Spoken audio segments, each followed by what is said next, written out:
ओम श्री गणेशाय नमः। जय श्रीमन नारायण, जय आदिशक्ति माता।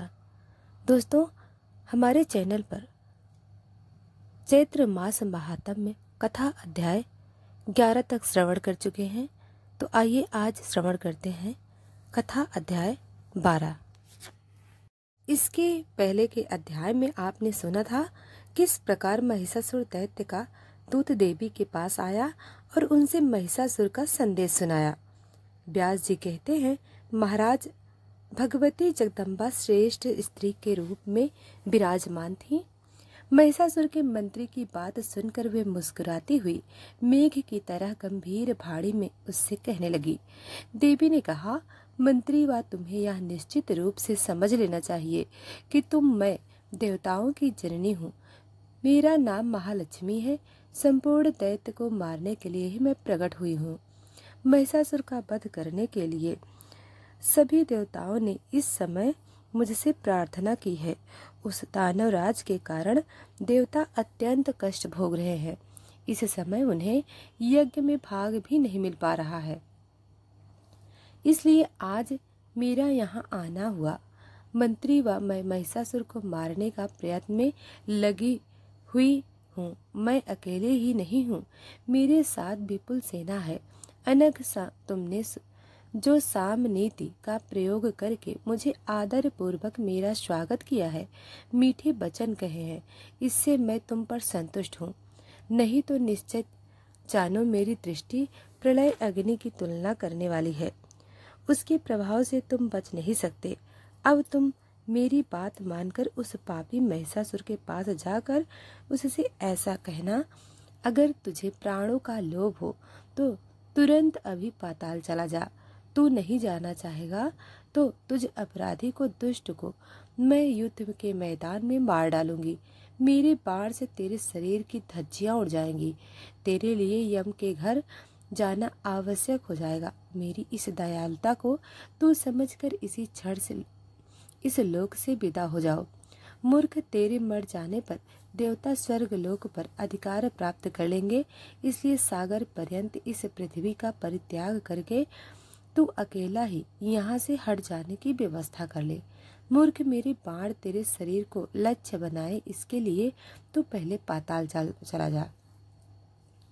इसी में तेरी कुशल है। असुर, अगर तेरे मन में युद्ध करने की इच्छा हो तो अभी अपने संपूर्ण महाबाहु वीरों के साथ यहाँ चला आ। मैं तुझे यमराज के घर भेजने के लिए तत्पर हूँ।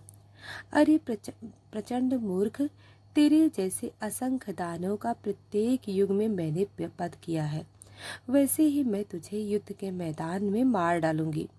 तू मेरे शस्त्र धारण को सफल कर दे। मूर्ख, तू महान दुराचारी है। श्री ब्रह्मा जी के द्वारा तुझे जो वरदान मिल गया था, उसका अभिमान मत कर। केवल स्त्री ही तेरा वध कर सकती है, यह निश्चित जानकर तूने प्रधान देवताओं को बड़ा कष्ट पहुंचाया है। अस्त ब्रह्म जी के वचन सत्य करना परम आवश्यक है। फिर भी अनुपम स्त्री का रूप धारण करके तुझ अपराधी को मारने के लिए मैं यहाँ प्रकट हुई हूँ। और अगर तुझे जीने की इच्छा हो तो आज ही देवताओं के स्थान छोड़कर पाताल, जहाँ सांपों का साम्राज्य है, वहाँ चला जा। व्यास जी कहते हैं, महिषासुर का यह प्रधानमंत्री भी सूरवीर था। देवी की बात सुनकर उसने सार गर्भित उत्तर देना आरंभ कर दिया कि देवी, तुम अभिमान में चोर रहने वाली स्त्री के समान बातें करती हो। कहाँ तुम और कहाँ वे दानव? राज, भला इस प्रकार का अनुचित युद्ध कैसे हो सकता है? तुम अकेली स्त्री हो, अभी जवानी के प्रथम सोपान पर तुम्हारा प्रवेश हुआ है। तुम्हारे तो सभी अंग भी कोमल है और उन महिषासुर के शरीर की आकृति बड़ी विशाल है, इसलिए बड़ी कठिन के साथ उनके साथ तुम्हारी मित्रता हो सकती है। महिषासुर के पास हाथी, घोड़े और रथों से परिपूर्ण अनेक प्रकार की सेना है। जिस प्रकार मालती के फूल को मसल डालने में गजराज को कुछ भी मेहनत नहीं करनी पड़ती, वैसे ही महिषासुर के हाथ संग्राम में तुम्हारा अंत हो जाए, इसके लिए उन्हें कुछ भी प्रयास करना नहीं पड़ेगा। हमारे राजा साहब देवताओं के महान शत्रु हैं, किंतु तुम भी उनकी अटूट श्रद्धा है। इसलिए साम और दाम नीति का प्रयोग करके ही मैंने तुमसे बात करना उचित समझा। नहीं तो तुम झूठ बोलती हो, व्यर्थ के अभिमान में भरकर अपनी चतुर्थ दिखा रही हो और रूप और यवन का तुम्हें अभिमान हो गया है। यह मानकर मैं तुम्हें आज ही बाड़ों के द्वार मृत्यु के मुख में झोंक देता। तुम्हारे रूप में जगत के रूपों को तुच्छ करने की योग्यता है। इससे सुनकर मेरे महाराज मोहित हो गए और उनकी प्रसन्नता के लिए ही तुम्हारे प्रति मेरे मुख से अत्यंत मधुर वाणी निकल रही है। उनके संपूर्ण राज और धन पर तुम्हारा अधिकार रहेगा और वे तुम्हारे सेवक होकर रहेंगे। मृत्युदागी क्रोध का परित्याग करके तुम उनसे प्रेम भाव बनाने की कृपा करो। भामिनी, मैं भक्ति पूर्वक तुम्हारे चरणों में पड़ा हुआ हूँ। तुम्हें जल्द ही महिषासुर की पटरानी बन जाना चाहिए। अविकाल रूप से त्रिलोकी की सारी संपत्ति तुम्हारे अधीन रहेगी। महिषासुर से संबंध हो जाने पर संसार जनित समस्त सुख तुम्हारे लिए बड़े आसान हो जाएंगे।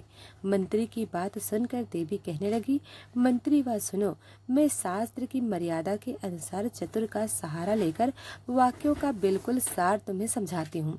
मेरी समझ में आ गया है कि तुम महिषासुर के प्रधानमंत्री हो और तुम्हारे इन वचनों से स्वतः सिद्ध हो गया कि तुम भी पाशविक बुद्धि ही प्राप्त हुए हो।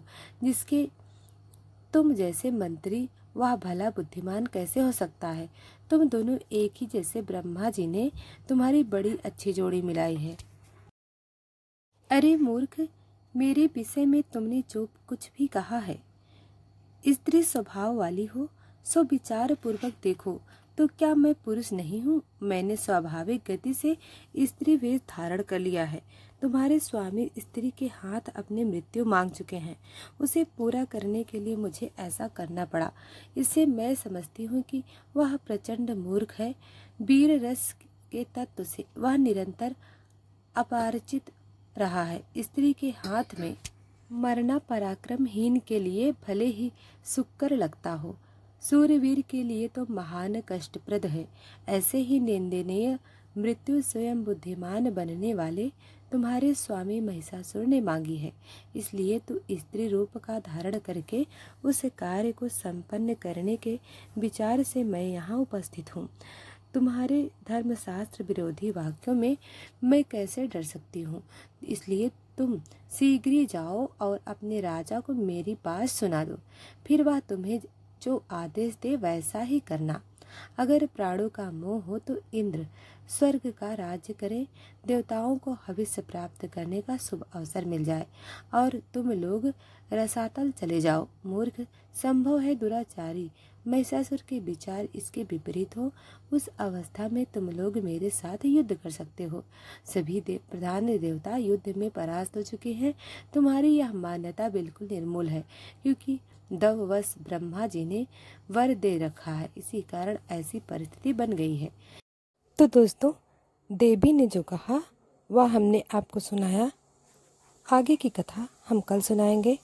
दोस्तों, वीडियो को लाइक सब्सक्राइब अभी तक नहीं किया है तो अभी कर लें और कमेंट में हमें ज़रूर बताएं कि आपको कथा कैसी लग रही है।